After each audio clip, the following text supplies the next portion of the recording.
பிதாவை நாங்கள் நன்றி செலுத்துகிறோம். எனக்கு அருமையான தேவ பிள்ளைகளே, ஒரு காரியத்தை உங்களோடு பகிர்ந்து கொள்ளுகிறேன். இன்னைக்கு காலையில் இந்த வசனத்தை ரொம்ப நான் தியானித்தேன். அப்போஸ்தலர் 13:22 நீங்கள் நல்லா கவனிங்க. பின்பு அவனை தள்ளி தாவீதை அவர்களுக்கு ராஜாவாக ஏற்படுத்தி ஈசாயின் குமாரனாகிய தாவீதை என் இருதயத்திற்கு ஏற்றவனாக கண்டேன். எனக்கு சித்தமானவைகளை எல்லாம் அவன் செய்வான் என்று அவனை குறித்து சாட்சியம் கொடுத்தார் என்று பார்க்கிறோம். பின்பு கடவுள் அவரை நீக்கிவிட்டு தாவீதை அவர்களுக்கு அரசராக ஏற்படுத்தினார். அவரை குறித்து ஈசாயின் மகனான தாவீதை என் இருதயத்திற்கு உகந்தவனாக கண்டேன், என் விருப்பம் அனைத்தையும் அவன் நிறைவேற்றுவான் என்று சான்று பகர்ந்தார். எனக்கு அருமையான தேவ பிள்ளைகளை நன்றாய் கவனித்துக் கொள்ளுங்கள். சாமுவேல் தீர்க்கதரிசியை பார்த்து ஆண்டவர் தாவீதை குறித்து சாட்சி கொடுக்கிறார். எவ்வளவு பெரிய விஷயம் பாருங்களேன். உங்களையும் என்னையும் குறித்து தேவன் சாட்சி கொடுக்கிற இடத்துல நம்மை உருவாக்க தேவன் விரும்புகிறவராய் இருக்கிறார். தேவனே நம்மை குறித்து சாட்சி கொடுக்கும்படியான ஒரு மகத்தான ஆசீர்வாதத்தை நாம் பெற்றுக்கொள்ளும்படியாக நம் தேவ சமூகத்தில் இன்னும் நெருங்கி ஆண்டவர் ஆராதிக்கணுங்க. ரொம்ப ஒரு அழகான வார்த்தை. சாமுவேல் தீர்க்கதரிசி இடத்தில் ஆண்டவர் பேசுகிற ஒரு காரியத்தை இங்கு வேதம் நமக்கு சுட்டி காட்டி கொண்டிருக்கிறது. தாவீதை குறித்து பேசுகிற நல்ல கவனிங்க இந்த வார்த்தையை. கடவுள் சவுலை நீக்கினார் என்று சொல்லி பார்க்கிறோம். சவுலை தேவன் ஏற்படுத்த விரும்பவில்லை. நல்லா புரிந்து கொள்ள வேண்டும். இஸ்ரவேல் ஜனங்களின் முரட்டாட்டத்தின் நிமித்தமாக சவுலை கர்த்தர் ஏற்படுத்தினார். எங்களுக்கு ஒரு ராஜாவை கொண்டு வாரோ, எங்களை ஆள்வதற்கு ஒரு ராஜாவை கொண்டு வாரோ. இன்னைக்கும் நீங்க நல்லா கவனித்தீங்கன்னா நல்ல தலைவர்களைத்தான் நாம் தேடிக்கொண்டிருக்கிறோமே ஒழிய, நல்ல போதர்களை தேடிக்கொண்டிருக்கிறோம் ஒழிய, நம்ம நல்ல தலைவர்களாக வர வேண்டும் என்கிற எண்ணம் நமக்கிட்ட இல்லாமல் போனது. நீங்க நல்லா கவனிங்க இந்த வார்த்தையை. சரியா? நம்ம நல்ல தலைவர்கள் எங்களுக்கு வேணும், நல்ல அரசியல் தலைவர்கள் எங்களுக்கு வேணும், தேசத்தால நல்லவர்கள் வேணும் என்று சொல்லி தேடி தேடி தேடி ஏமாந்து கொண்டிருக்கிறோம். ஆனா ஒரு ரகசியம் நமக்குள் மறைக்கப்பட்டிருக்கிறது தெரியுமா? நாம் ஏன் நல்ல தலைவராக, நாம் ஏன் நல்ல குடும்ப தலைவியாக, நாம் ஏன் குடும்ப தலைவராக, நல்ல நல்ல தேவனுடைய சாட்சியாய், நம்ம ஏன் நல்ல ஒரு பொறுப்புள்ளவர்களாய் ஏன் மாற முடியாது? நம்ம மாறின நல்லா இருக்குமே என்று சொல்லி அந்த எண்ணம் நமக்குள் உதியாமல் இருப்பது சாத்தானின் தந்திரமாய் இருக்கிறது. நீ நல்லா கவனிக்கும் இந்த வார்த்தையை. நிறைய நேரங்கள் நம்ம ஏன் அதை நினைக்க மாட்டோம் அப்படின்னா, நம்மளால என்னையா முடியும், நம்மள சாதாரண மாணவர்கள், நம்மளோட மேலானவர்கள் நிறைய இருக்கிறாங்க. இல்லை இப்படி சொல்லுவ சாக்கடையை, அதெல்லாம் சாக்கடை போய் நம்ம தெரிந்து கொள்ள முடியுமா? நல்ல தலைவர்கள் இருந்தாதாங்க சாக்கடை சுத்தமாய் மாற முடியும் என்பதை புரிந்து கொள்ள வேண்டும். எனக்கு அருமையான தேவ பிள்ளைகளே, தேவன் நம்மை குறித்து சாட்சி கொடுக்கிற இடத்துல நம்ம தேவனை நம்பிட்டு வைத்துக் கொள்ளுங்களேன். இதுதாங்க நல்ல தலைவன் உருவாக்கக்கூடிய இடமாய் இருக்கிறது. கர்த்தருடைய சமூகமே நல்ல தலைவர்களை உருவாக்கக்கூடிய இடமாய் இருக்கிறது. வேற யாராலும் உருவாக்க முடியாது, எந்த மனுஷனாலும் உருவாக்க முடியாது. வாருங்கள் உங்களை உருவாக்குகிறோம் என்று சொல்லிக்கொண்டு உங்களை உருவாக்க முடியாது. அவங்க நீங்களே உங்களுக்குள் இருக்கிற ஆவியானவருடைய துணை கொண்டு நான் தேசத்தை கலக்க முடியாய் கர்த்தரால் ஏற்படுத்தப்பட்டிருக்கிற தேவனுடைய பிள்ளை. இதை முதல்ல நம்ம அங்கீகரிக்கணுங்க.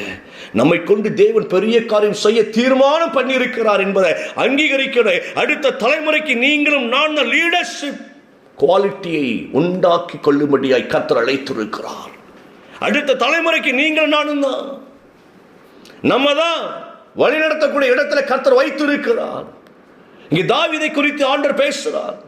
இஸ்ரவேல் ஜனங்கள் தங்களுடைய அகந்தை நிமித்தமாய், அகங்காரத்தின் நிமித்தமாய் முறுமுறுத்து ராஜாவை ஏற்படுத்த அவர்கள் கசப்பான அனுபவத்தை வெளிப்படுத்தினபடியினால ஆண்டவர் கழுதையை தேடி போன சவுலை ராஜாவாக நியமித்தார். இப்ப ஆண்டவர் சொல்றாரு, அந்த ஜனங்களுக்காக ஒன்றை நியமித்தேன். இப்ப நான் நியமிக்கிறது ஜனங்களுக்காக அல்ல, என் தீர்மானத்தின்படி, என் விருப்பத்தின்படி ஒரு தலைவனை நியமிக்க போறேன் என்று சொல்லி சாமுவேல் இடத்துல பேசுவதை பார்க்க முடிகிறது. அந்த சவுளை தள்ளிட்டம்பா, நான் அந்த சவுளை தள்ளிட்டேன், தேவனுக்கு விரோதமான காரியங்கள் செய்ய ஆரம்பித்தபடி தள்ளிட்டேன் என்று சொல்லி தாவீதை தேவன் சாமுவேல் தீர்க்கதரிசி இடத்துல வெளிப்படுத்துகிறார். அதைத்தான் இங்கு சொல்லப்படுகிறது. தாவீதை அவர்களுக்கு ராஜாவாக ஏற்படுத்தி, ராஜாவாக தாவீது வரல, ஆனால் தாவீது என்ன செய்து கொண்டிருக்கிறார்? நாட்கள் ஆடுகளை மேய்த்துக் கொண்டிருக்கிறார். பலவீனம் உள்ள மனுஷன் தான், ஆனால் அழகான ஒரு மனுஷன். நல்லா கவனித்துக் கொள்ளுங்க. பலவீனம் என்பது எதை குறிக்க? குறிக்கிறது தெரியுமா? தள்ளப்பட்டதை குறிக்கிறது. தள்ளப்பட்ட மனுஷன் அவன், தனிமையாக்கப்பட்ட மனுஷன் அவன், ஐயா இந்த குடும்பத்தில் புறக்கணிக்கப்பட்ட மனுஷன் அவன். ஆனாலும் கூட நல்ல கவனிங்கள, அவருக்குள் கர்த்தருடைய மகிமை வெளிப்பட்டு கொண்டே இருந்தது. ஏன்னா கர்த்தரை ஆராதித்துக் கொண்டே இருந்தார். தன் பலவீனத்திலும், தள்ளப்பட்ட நேரத்திலும், ஒதுக்கப்பட்ட நேரத்திலும், ஆடுகளை மேய்க்கின்ற வேலை கொடுத்த பொழுது ஆடுகளை உண்மையாய் மேய்த்து ஆடுகளாய் இருக்கின்ற பொழுது தன் இருதயத்தை தேவ சமூகத்தில் திருப்பி இருதயத்தை காத்துக்கொண்ட ஒரு மனுஷன் தான் தாவீது. வாலிபன் நாட்களில் ஒரு அபிஷேகம் அவருக்குள் உண்டாகும்படி அவர் முழுக்க முழுக்க தன்னை தேவனிடத்தில் ஒப்புக் கொடுத்தவராய் காணப்பட்டார். ராஜாவாவோம் என்கிற எண்ணம் தாவீதுக்கு தெரியாது, கிடையாது. ஆனால் கர்த்தரோடு இணைந்திருந்த அனுபவம் இருக்கு. பாருங்களேன், நான் சொல்ற பலவீனமாய் இருக்கிறீர்களா, ஒன்றுக்கு முடியாதவர்களா இருக்கிறீர்களா, தள்ளப்பட்டு இருக்கிறீர்களா, மனுஷனிடத்தில் அண்டிக் கொள்ள முயற்சி செய்யாதபடிக்கு கர்த்தரிடத்தில் அண்டிக் கொள்ளும்படியாய் நேரத்தை செலவழியுங்கள். நேரத்தை செலவழியுங்கள். தேவ சமூகத்தில் அண்டிக் கொள்ளும்படியாய் செலவழியுங்கள். மனுஷரை அண்டி காயப்படுவதை காட்டிலோ தேவனை அண்டி காயங்கள் ஆறி மற்றவர்கள் காயத்தை ஆற்றுகிற இடத்துல கர்த்தர் நம்மை உயர்த்துவதை நீங்கள் கொண்டாடுங்கள். இந்த வார்த்தை ரொம்ப அழகான வார்த்தை உங்களோடு பேசிக் கொண்டிருக்கிறேன். தாவீது ஆடுகளை மேய்த்தவர் தான். தள்ளப்பட்ட நிலையிலும் கர்த்தரை தாவீது தள்ளவில்லை. கர்த்தரும் தாவீதை தள்ளாதபடி தன் இருதயத்தில் தீர்மானம் பண்ணுகிறார். என் இருதயத்திற்கு ஏற்றவன் இவன் தான் ஐயா, என் இருதயத்திற்கு ஏற்றவன் இவன். அப்போ சவுல் இருதயத்துக்கு ஏற்றவராய் இருக்கவில்லை. மக்களுடைய போராட்டத்தினாலே உருவாக்கப்பட்டவர் சவுல். தாவீதோ கர்த்தருடைய இருதயத்தினாலே உருவாக்கப்பட்டவர். தேவ இருதயம் எப்படி அழகானது பாருங்களேன். ஞானிகளை வெட்கப்படுத்த பைத்தியமானவர்களை தெரிந்து கொள்வது தேவனுடைய இருதயமாய் இருக்கிறது. அற்பமாய் எண்ணப்பட்டவர்களை கொண்டு ஆச்சரியப்படுத்தும்படியா தேவன் உயரத்தில் வைத்து நன்மை செய்வதை தேவன் தம்முடைய மகிமையாய் கொண்டிருக்கிறாருங்க. நீங்க பயப்படாதீங்க. இன்னைக்கு ஒரே ஒரு தீர்மானம் நமக்கு தேவை. உங்களை கொண்டு தேவன் தேசங்களை கலக்க விரும்புகிறவராய் இருக்கிறார். தாவீதை குறித்து சொன்ன காரியம், எனக்கு சித்தமானவைகளை எல்லாம் தாவீது செய்வார். என் விருப்பத்தை தாவீது நிறைவேற்றுவார். ஏன்னா வனாந்தரத்தில் அந்த தாவீதினுடைய ஆராதனை உலகத்துக்கு தெரியாது, தகப்பனுக்கு தெரியாது, சகோதரனுக்கு தெரியாது. அந்த ஆளுகளுக்கு தெரியும், தாவீதை உண்டாக்கின ஆண்டவருக்கும் தெரியும்.